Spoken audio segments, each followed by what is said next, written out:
Now moving to the very important part of setting the configuration for your document tracking.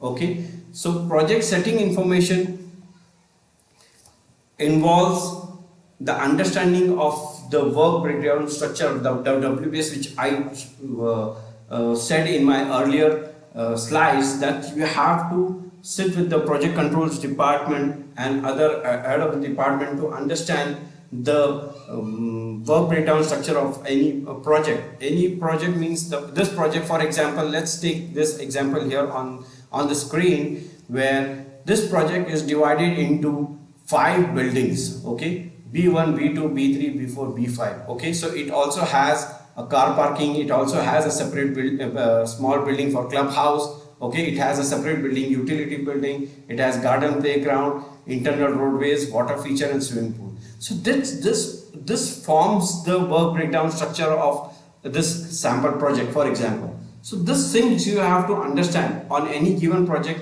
how the project phase is broken down to a manageable manageable assets, manageable scope of work, or manageable task for that matter. Okay, that's very important. So understanding of this work breakdown structure is very important. So how are you going to set up that? That's the first step. Understand the WBS and develop accordingly. Now moving back to the tracking part, document numbering is the very important part for any document getting generated on this project. Okay, because based on this tracking number only, you will be able to search, you will be able to control, you will be able to organize, you will be able to transmit it to the relevant reviewer.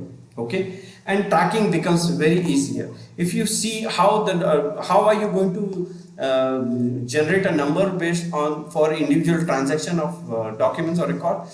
Here it is just follow this simple numbering convention, where you have this identifiers, the project codes, the building codes, the organization code, discipline, levels, doc type, sequence number, and revision number. Project code, definitely it will be defined by the client. You can check with the client and assign a project code. Building code, from the building asset name, you'll choose that this particular document belongs to B3. Okay, building 3, for example, see here. All right, and this particular document is generated by whom? What is the organization code? Okay, let's say it is ABC construction company, for example. Okay, so ABC. So and this belongs to which discipline? Okay, all these discipline codes and building level codes are shown here as attributes for your references. This is where the breakdown structure is happening, and based on this we are generating this number. Again, this document belongs to structural department, so ST. Okay, and this particular document, it is a drawing DWG, which comes from our document type which we have seen earlier, and it belongs to the level 1. Level 1 means first floor. So see the simplicity of this numbering. From seeing the number of the document, you will easily come to know that it belongs to which project, it belongs to which building, who is the contractor, and which discipline it belongs to. Okay, and it belongs to which level, first floor in this case, right? And DWG is the doc type code, as I say, as I referred in my previous doc type list. This DWG can be replaced with different types of other doc type. Let's say material approval, MAR, or method statement, MDS, for example, SPD, short drawing. So this is how you will come to know by seeing this doc type, with what doc type is it, and it belongs to which discipline, and it goes to which reviewer based on the discipline. Okay, and based on the doc type, the sequence number will always start from 1. Okay, and then it goes to the n number. Revisions, all the first instance of documents getting generated, whether it is drawing or method statement or material approval or shop drawing or GFC or safety plans or quality management plan, or likewise every revision for the first instance it will start from 0 and not 1. Okay, so revision will be 0. That's the global standard. The revision number starts with 0. All right, that's how your project document control numbering system is going, you'll be setting it up project. Okay, and on the left hand side I've just given for your reference, okay, what would be the approval status or what would be the incoming and outgoing status for each and every single document transaction, each and every single record. Okay, A, whether it is approved, B, approved as noted, C, revised, resubmit, D, rejected, whether it is as built, whether it is a GFC for construction, whether it is just coming for information, and whether it is being submitted from the contractor for review and approval.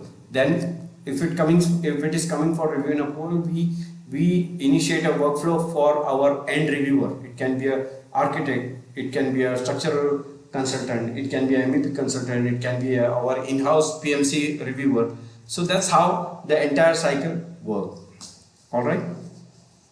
This again on the right hand side I have given a tip, very important. Follow this tip, whatever I am sharing with you. It's coming out of experience. It's going to help you in your document control role. Here on the right hand side you'll see a tip like I have given as a document title, very important. Subject or description, whatever you are typing for the document. For better tracking and searching, I suggest every document controller should avoid taking shortcuts and develop a habit of making that effort, few extra seconds to enter, capture proper title description, what and when. This habit is not a mandatory step but will ease your work in the long run. For example, minutes of the meeting. There are various minutes of the meeting happening. Alright, minutes of the meeting, weekly design coordination. So here you will come to know doc type, it is minutes of the meeting. It is a weekly type and it is being done by the design department. And when it is done, dated 1st January 2020. That's how, that's a little extra step is going to help your life in identifying and clearly mentioning a proper description which will help you in future searching and looking out for relevant information into the document system. Again, next example, work weekly progress report number 57 for so and so week, okay, or it can be MIR, material inspection request number so and so for so and so work, okay, construction and demolition audit checklist. So it has to be precise and descriptive enough to understand what that document it belongs to, what that document contains. All right.